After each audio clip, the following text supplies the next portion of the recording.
Good morning, everybody, and welcome back to our coverage of the San Angelo Rodeo. Today, we will be previewing performances number 7 and 8. I'm your host, Ryan Chadwick, and joining me is my lovely co-host over here, Tessa Koskovich. Tessa, how are we feeling? I'm feeling great. Yesterday's performance wasn't too much to write home about, but I'm feeling really good. I will say we had a couple lead changes, and that was a change. We also got another qualified ride in the Bulls, but we will get right into all that right after a quick word from our friends at Whataburger. The Honey Butter Chicken Biscuit at Whataburger, available from 11 p.m. to 11 a.m. But it's not that time right now. Once again, our desires are denied by, ooh, look, the Honey Barbecue Chicken Strip Sandwich. That'll hold us over till 11 p.m. What a burger. All right, Tessa, let's get right into it. Last night was performance number 6. We had a couple different lead changes. Specifically, let's go ahead and start with the rough stock, the saddle bronc. I'll let you take this one. Yeah, we saw older brother, Logan Hay beat out his younger brother Dawson Hay with an 87.5-point ride, and I believe that set him at the top of the scoreboard as far as saddle bronc goes. Oh yeah, completely leads San Angelo. Although in the bareback, didn't have a horrible night, but we didn't have any lead changes. We didn't have anyone threaten the top 3.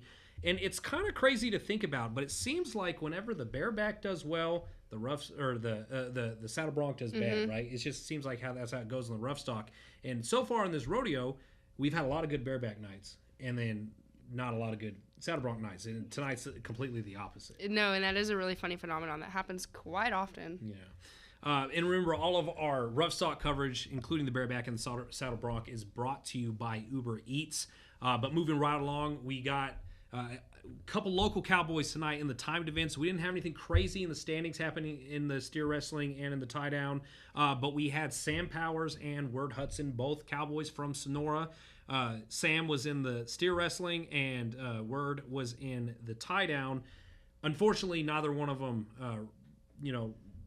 posted a time. Like one missed and the other one, the steer ran away from them, but they still took time out of their busy schedules to interview with us, and I think that's cool. They did, and I think it's always so nice to see. The local cowboys are always super, super happy to do interviews with us and super willing, even whenever they don't have great rides, because we are their people, they are our people, and they appreciate the support San Angelo gives them. Right. Well, and I think that it's important for us to note too that like the fact that it should always be a priority for us to spotlight our local cowboys and cowgirls. So like I said. Neither Sam or Word posted a time tonight, but we will see Sam back tomorrow. We will see them back, yes. And we actually are going to go straight to the interviews with both of them now. Hey y'all, it's Tess. I'm here with Sam Powers. Sam, you probably didn't quite get the run you wanted tonight. Walk us through what happened out there. Well, I knew that steer was really going to leave and run, and last night he outrun Stephen Culling, and horse just didn't leave like I wanted to, but shoot, can't win them all. And I'd like to thank my sponsors, Capital Hatters and Grogan's, and thank them for everything they do. And can't wait for tomorrow to run another one. I was about to say, you do have another chance to still make it up there, don't you? Yes, ma'am. Won't make it back for the short round, but I can at least get my pride back. Right? You still got a chance for that. So it's always nice to see someone from Sonora. Tell us what the San Angelo Rodeo means to you. I've been coming here since I was old enough they'd let me enter. I've been coming before that, watching my family, and it's just an annual deal, and I love it. This is my favorite rodeo of the year. Best rodeo there is. No limits. They take everybody. You got to beat everybody here. Are you saying that because you have to or because you want to? No, literally, they open it up. San Angelo is the only winter rodeo left where they open it up where you have to beat everybody. So to be the champ here is quite a deal. San Angelo is obviously a smaller arena compared to Houston or San Antonio. How do you prepare for a smaller arena? Really fast. Really fast? You have to be really aggressive with the start and hope that the steer doesn't run. Obviously, there was a lot of us that got outran tonight, but the horses tend to not want to run as hard, too, when the back end's that close. But you just got to ride hard and hope it works. Awesome. Do you have any advice for anyone who's wanting to get into steer wrestling or a little bit about how you got into it? Listen and try hard. If you listen, you won't hurt as bad, and it'll be a lot more fun, but try hard in everything you do, no matter what you do. Awesome. Thank you so much, Sam. That has been Sam Powers with Steer Wrestling, brought to you by Robert Lee Care Center. Joining me is Word Hudson and the Sonora Cowboy.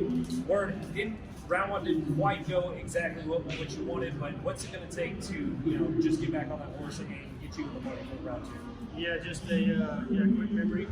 Get round one, go after round two tomorrow, and try to do the best I can. And your calf really, it burst out of the gate, just got away. Like, what do you do in that situation?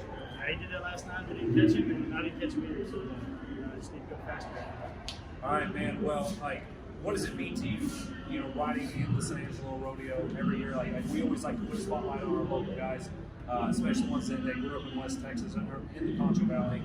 Just what is the San Angelo Rodeo mean? Oh, it's huge. We come watch it every year. I try to come at least one day a weekend every year, so it's a huge event. I'm glad to be a part of it. All right. Well, again, this has been Word Hudson. Thanks for giving us some time, man. Remember, all of our timed events are brought to you by Robert Care Center. Thank you again for those interview boys. All of our timed events are going to be brought to you by Robert Lee Care Center. Let's get straight to the mutton busting. Haze Runyon scored a 92-point ride tonight in the last second, beating out a 91-point ride that held up throughout the entire competition tonight. I went ahead and interviewed him, and he was very proud of his new buckle. Oh yeah, the little kid just walked up with it already above his head. A lot of them. I have to catch him afterwards and be like, "Okay, are you sure you're ready?" He walked straight up to the camera with holding above his head, and he was like, "Yeah, let's go. What are you waiting on?" It was adorable. But let's get right into that interview. Awesome. Hey y'all, it's Tess. I'm here with Haze. He just won our mutton busting of the night with a 92-point ride. Haze, where are you from? Texas. Rock, Texas. Rock, Texas. How old are you? 5. You're 5. Do you go to school yet? Are you gonna tell you're in pre-K? Are you gonna tell everybody in school on Monday that you won? Yeah. How'd it feel out there? Good. Good. Were you ready, or were you just trying to hold on? Try to hold on. If you could ride any animal in the world next, what would you ride? Bull. A bull? What was harder, holding on to that sheep or cleaning your room? Holding on to the sheep. Really? Did you hear everybody cheering for you? Yeah, what'd it feel like? Something that's in my brain. Really? Something to remember? Did it make you hold on tighter? Awesome. Thank you so much, Haze. Perfect. That was Haze Runyon, our winning mutton buster of the night with a 92-point ride. Just as a reminder, all of our mutton busting is going to be brought to you by Sonora Bank. And remember, all of our mutton busting coverage this year is brought to you by Sonora Bank. Finally, we are going to get into the blazing speeds that was the barrel racing tonight. Tonight we saw the #1 barrel racer in the world, 2-time San Angelo Rodeo champion, defending world champion and currently ranked #1, Cassie Mowry. She set the standard tonight, is now first place in the rodeo after her time. She ran a 14.01, passing Jordan Driver's 14.04. It was just a really good run, It was a phenomenal run, and especially on a horse of that size, that's something that's not always to their advantage when it comes to barrel racing because they move slower, but it was really fun to watch. Yeah, well, and it's just one of those pros perform, right? For sure, but to see, she's #1 in the world at the moment on a horse that's bigger than these other girls. Well, and that's what I'm saying, though. It's like the pressure didn't bother her. I know. No, she killed it. Yeah. But, yeah, she now leads the round time. But, yeah, we actually were lucky enough to catch up with her after her run, so let's get right to that. Joining me now is Cassie Mowry, 2-time San Angelo Rodeo champion, #1 barrel racer in the world, and defending world champion. Just ran the fastest time in the barrel racing here at San Angelo Rodeo. Cassie, I know that was a lot, but just walk me through that ride. Will's pretty aggressive running style horse, and so I just get him into the alleyway into the best position I can and basically let him roll. He's really fun and he's really easy. My focus with him is, because he is such a big horse, is just to get that whole body around those barrels, especially in a pen that's this small. Is there an advantage of using such a big horse, though? I would say it's more of a disadvantage for the most part, but he just, for some reason, really excels in little pins, and I don't know, he just kind of snakes around him, I guess. But normally for a big horse, it's hard for them to make adjustments if they get a little bit off because they've got such a long stride, but he makes it work. So you're the defending world champion. Is there any added pressure at all? Like when you come in here, you already see some fast times on the board, or are you just like, hey, I'm here to do my thing? Yeah, pretty much I'm here to do my thing, and I have a lot of confidence in my horses, especially Will now. He's 10 this year. He's been to this rodeo. He won it the last time he was here, and so I really just I know it. I'm going to do the best I can, and if our timing's good, he's going to get me through, and if it's not, we'll tip a barrel. But that's a chance you take trying to be fast. Well, you've already won this rodeo twice. How does the San Angelo Rodeo rank among the other rodeos that you go to? Well, I mean, this rodeo was pivotal for me. It actually is the reason I got to the NFR 2019. When this rodeo got invited to Houston, and it just was amazing from there. So this rodeo changed my whole year. Well, you just took the lead, so I almost guarantee that time is holding out into the finals. So what's the strategy moving forward? Just to keep Will happy and healthy and just come have fun. All right. Again, this has been Cassie Mowry, the new leader in the barrel racing. And remember, all of our barrel racing coverage this year is brought to you by Texas Angels Boutique. All of our barrel racing is going to be brought to you by Texas Angels Boutique. Y'all go ahead and make sure that you're checking the website pretty regularly for any new arrivals. Chadwick, go ahead and tell us about the performance as a whole. What did you see with the breakaways in barrel racing that's notable? I mean, the breakaway wasn't as intense as it's been in the last couple of nights, but man, how impressive was that barrel racing? Not only did we get to see the number one, defending champion, number one in the world in Cassie Mowry, just perform at all, but she delivered, and she's one of the first number ones in this rodeo that the tag came with it, and she gave an outstanding performance, completely leads the rodeo, but added on to that, we also had a 14.20 go, and I think there was a 14.27, so we had a complete shakeup in that top 5, maybe top 10, but the finals look different now after performance 6. So for sure, these girls, they're coming up and they're seeing numbers like 14.01 and a rodeo that's within the top 10 in the world. And their adrenaline has to be pumping. They are ready to get out there. They're ready to beat top scorers. I believe it was a 14.04. And that was Jordan Driver from Garden City. Right. Yeah. They see that 14.04 and they think, this is it. And it's crazy, too, because it seems like the times always get faster as the rodeo goes on. And I know that the cowgirls later aren't necessarily better. But it's now that they see what they have to beat, now they're pushing their horses a little harder. Now they're taking the corners a little tighter. Maybe we see some wobbling barrels, but they don't fall all the way over because they're really trying to cut off time, right? Right. Yeah, but again, it was great stuff last night, and hopefully it's going to be even better this afternoon and tonight. Let's get straight into that. Let's preview performance 7 and 8 on a Saturday. Yeah, so let's go ahead and start off with a bareback during the matinee performance. We are going to see Bradley Miller. He is currently number 1 in the world right now. I did interview him a couple of nights ago, I believe. So he's going to come back, and I'm going to try to see if I can't pull him again for an interview, see what changed, if he's either higher up or lower on the leaderboard, or what went wrong, what went right, see what happens. Weston Timberman is number 26 in the world. Super excited to see that. And then Sam Peterson is number 8 in the world. And then during the night show, we've got a couple Canadians and an Aussie showing up.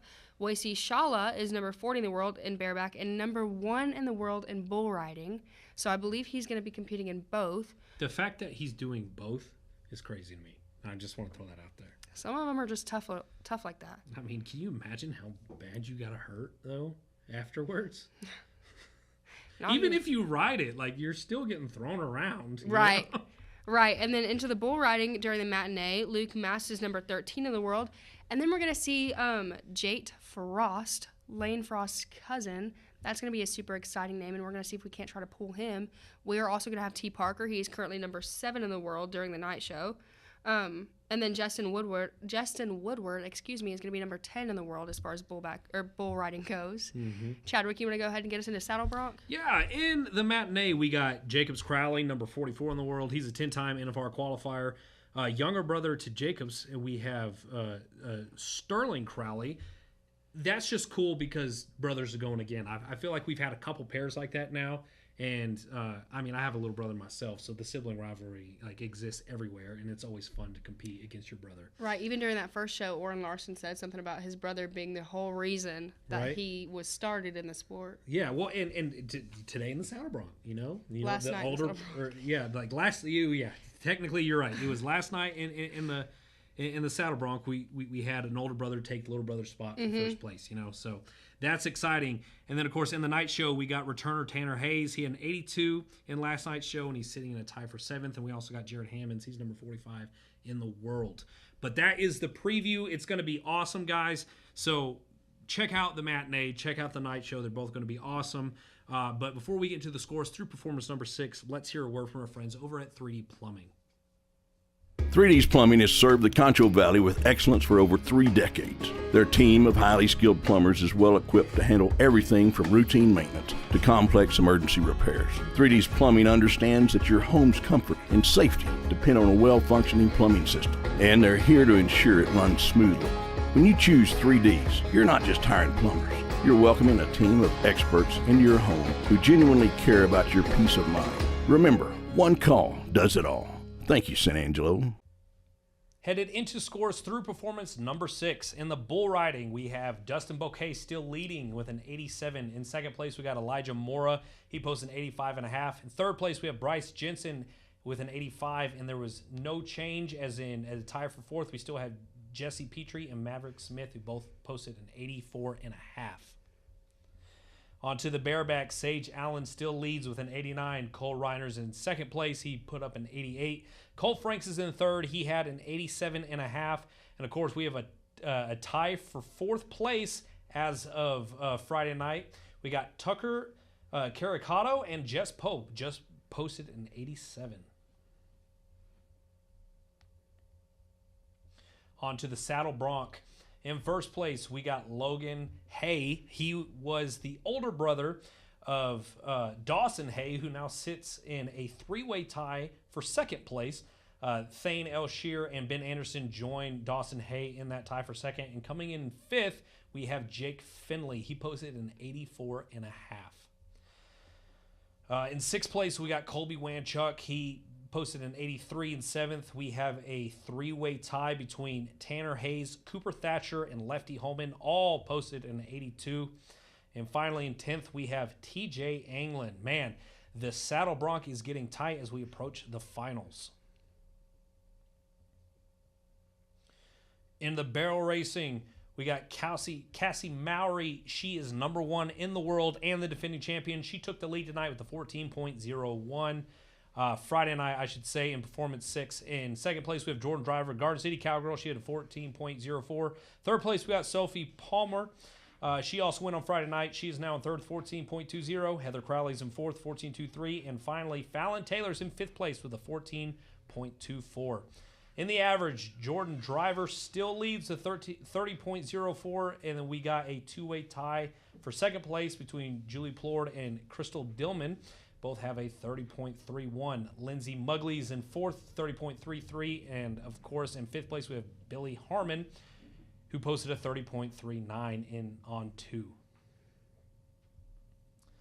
On to the steer wrestling. Dalton Massey still leads all rounds with 3.2 second wrestle. In second place, we got Mike McGinn. He got his steer down in 3.4 seconds. In third place, Winston McGraw. He posted a 3.5. Fourth place, we got Bridger Chambers, who posted a 3.6. And then we got a 2-way tie for fifth. Teal Sykes and Brandon Harrison both posted a 3.7. In the average, Mike McGinn leads with 7.2 seconds on 2. This is the steerlet wrestling still. Dakota Eldridge, he's 7.3 seconds on 2. Bridger Anderson's in third, 7.5 seconds on 2. Dalton Massey's in fourth, 7.6 seconds on 2. And finally, in fifth, we have Hunter Cure, 7.7 seconds on 2. Moving on to the tie down. This is the 2-run time. Chance Fleming's in first. He posted 17.1 seconds after 2. Garrett Jacobson is in second with 17.3 seconds. Third place, we got Cody Mahaffey. He posted 17.6. And then we got a 2-way tie for fourth between Andrew Burks and Roy Lee, who both posted an 18.1 second on 2. In team roping, we got the duo of Trenary and Yekwo. They have 8.7 seconds on 2 runs. This is the average. In second place, we got Buckaloo and Harrison. They are 9.1 seconds on 2. Oldfield and West are in a 2-way tie for third place with Wheats and Walker, who both posted a 9.2 seconds on 2. And then in fifth, we got Egaskiza and Woodard, who posted a 9.6. On to the breakaway. Bailey Bates is in first place on 2 runs with 3.8 seconds. This is the average. In second place, we got Jenna Dalen, who's posted 4.0 seconds on 2. Jordy Edens, 4.1 seconds. And in 4th place, we got Shaylee King, who posted a 4.4 second on 2.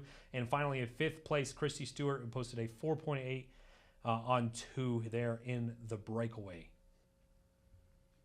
Big thanks again to our friends over at 3D Plumbing for sponsoring that scoreboard. Tessa, we're almost out of time, but give me your final thoughts. Ryan, I'm just super stoked to go to today's shows, and I'm ready to see if anybody takes over the scoreboards, and especially when it comes to bareback and saddle bronc riding. If anybody takes over the scoreboards, I believe both the scores are 87.5 and upper 89, 89, yeah. We're probably going to see a 90-point ride if anybody takes over the scoreboard. That's and awesome. I'm excited for that. And it's rare that you see 90-point rides anyway, but like the closer we get to the finals, like that's what the Cowboys have to get, right? And I have faith in Bradley Miller. Yeah, well, and I'm most excited to see when someone from the Frost family go. Like that's gonna be cool. It's a little bit of rodeo tradition. I know it's just a name, but it's gonna be cool. Yeah, I mean it's definitely more than a name to the rodeo community. The impact that Lane Frost left on the world was pretty phenomenal, and just seeing one of the Frost being able to see one of the Frost compete is just an honor in its own. Right. But that is all the time we have. And again, this has been the pre-show for performances number 7 and 8 here on this Saturday morning.